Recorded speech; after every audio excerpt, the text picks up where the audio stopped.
At one time, someone told me I would not be an effective artist because I was married. Then I was told that I would not be an effective artist because I have children. So I set out just to prove whoever told me that they were wrong.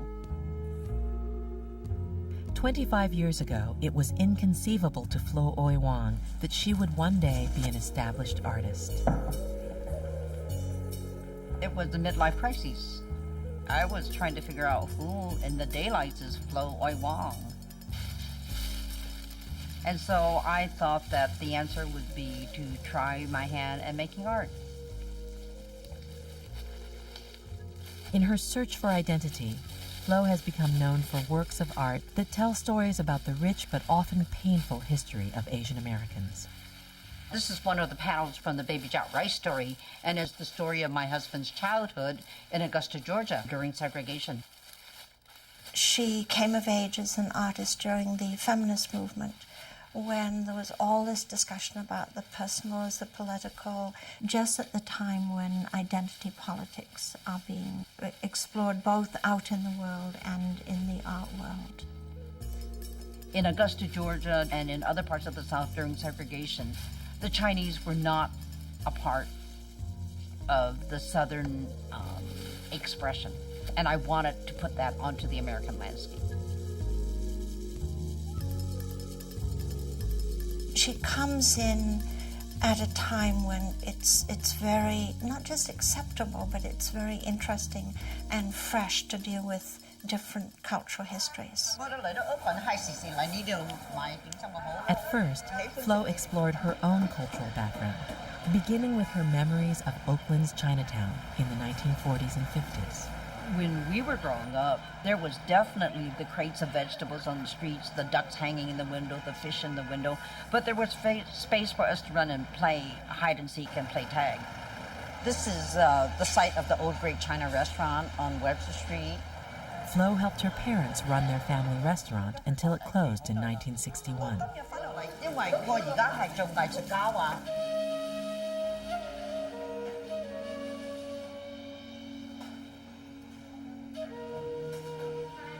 She hit her artistic stride at the age of 45, with a series of drawings recalling the daily routine at the restaurant. Doing my Oakland Chinatown drawings opened up the stream of memory.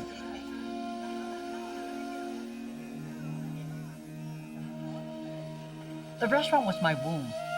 It defined our family and it defined my identity.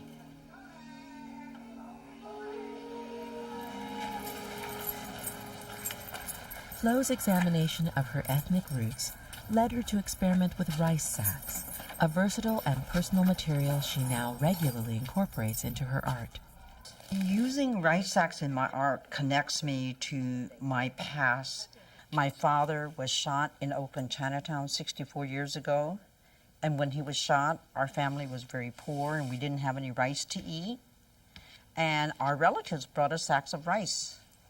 And so those gifts of sacks of rice saved our family. Rice sacks served as a symbolic material for Flo, as she expanded beyond her family experience to make art about the broader history of Chinese Americans. Made in USA is my installation that explores the detention of Chinese immigrants in the United States. This work looks back at a time when discriminatory immigration laws prevented wives from accompanying their Chinese husbands to America. What I did was I made a flag to honor 25 Chinese immigrants who came into the United States with secret identities. So this is my father's. So in the central part of the flag, I have his name, Ji Sao Hong. And his secret is told in red, white, and blue. He claimed his wife as his sister.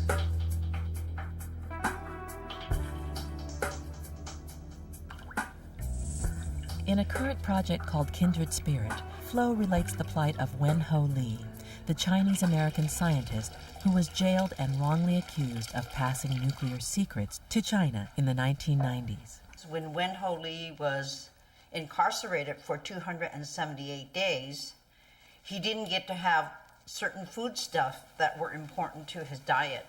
So I'm giving him back the food that he missed when he was incarcerated.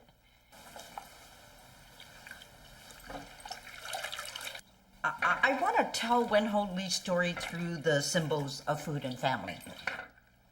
It really stays this nice kind of a sepia brown.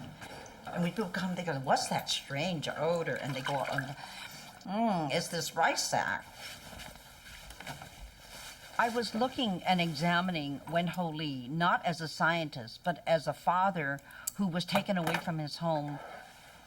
When I see a family torn asunder, I get very upset. I am not able to necessarily go out and right the wrongs, but what I can do is, in my universe of art, I can create another fragment, another way of holding the family together. There is I think, a sense of catharsis in a lot of the work, that it's bringing out injustices, but it's going beyond that, and it's putting things at rest. Hi, Flo. Hi. How are you? Good to see you. To prepare for her latest installation, Flo interviewed Japanese Americans who lived through the experience of internment during World War II. Elsie, let's see what you have here. Who are some of these people in these photographs? Well, this is a picture of our basketball team. Before the camp or during camp? Before the war. And so this was in Richmond. As a teenager in the 1940s, Elsie Maeda Honda was forced with her family to leave their home and business in Richmond for the Topaz internment camp in Utah. What is this here? This is my family number. When we went into Topaz, this was our number. As we worked together, we discovered that I wasn't Chinese American, they weren't Japanese Americans, we were just human beings. And that we were there just to sustain one another as I began to help them retrieve their memories. Each of the suitcases is a portrait of the person I interviewed. They mentioned that they carried maybe a pocket knife or a diary or an autograph book. And my eyes lit up and I said, do you still have them? This is Lola Tanaka Abe's suitcase. I picked certain objects to represent Lola's experience at internment camp. I found a miniature violin and installed it in the suitcase because that's what she did to bring her comfort. Flo collaborated with Jimmy Yamaichi to build a life-size replica of a typical internment camp barrack. It goes right here. This side of the light there. 60 years ago, Jimmy was interned at the Tule Lake camp near the California-Oregon border. So Jimmy, did every barrack have a Stove, yes. This project is about an actual barrack. Get it over there. What Jimmy has done, he has the actual windows from a camp that he's installed. Well, it fits like a queen. The stove that came from, I think, Tule Lake. There are 6 cots in the barrack because there were usually 6 people in a room, and they were usually family members. And then the suitcases that I use to make art takes the story a little bit further. Oh, look at that. Oh my gosh. This one is my family. My goodness, that's a long time ago. It was a sad time in our life, but we all went along with what we had to do, or what we were told to do. We were the quiet, the quiet Americans. For me, they are heroic, and I wanted to be able to tell them that their lives meant something, and by allowing me or someone else to tell their story, they are making this country richer.